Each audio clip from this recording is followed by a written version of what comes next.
Supreme court में आज places of worship act पर समाअत हुई। चीफ जस्टिस संजीव खन्ना ने कहा कि अदालत इस मामले की समाअत करेगी, लेकिन अगली समाअत तक नए मुकदमात पर कोई कार्रवाई ना की जाए। अदालत ने वाज़ेह किया कि नए मुकदमात दायर हो सकते हैं, लेकिन अदालत उन पर कोई समाअत या कार्रवाई नहीं करेगी। दरिया असना मरकज़ी हुकूमत को हिदायत दी गई कि वो 4 हफ्तों के अंदर अदालत में तमाम ज़ेर इल्तिवा दरखास्तों पर अपना जवाब दाखिल करे। चीफ जस्टिस ने इस्तफसार किया कि कितने मुकदमात अभी ज़ेर इल्तिवा हैं, जिनमें मथुरा और ज्ञानवापी के मुकदमात भी शामिल हैं।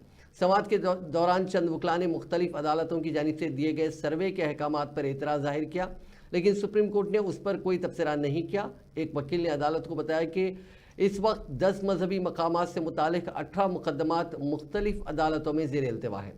Justice KV. विश्वनाथन ने वाज़ेह किया कि अगर सुप्रीम कोर्ट में कोई मामला ज़ेर समाअत है तो सिविल अदालतें उनके साथ मुकाबला नहीं कर सकती।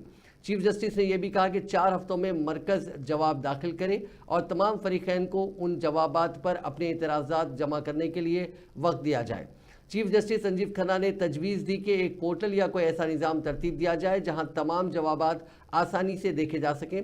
इस पर सॉलिसिटर जनरल ने कहा कि गूगल ड्राइव लिंक जैसा कोई प्लेटफॉर्म इस्तेमाल किया जा सकता है। अदालत ने तमाम फरीक़ैन को मज़ीद 4 हफ्तों का वक्त दिया ताकि वो अपने जवाबात जमा कर सकें।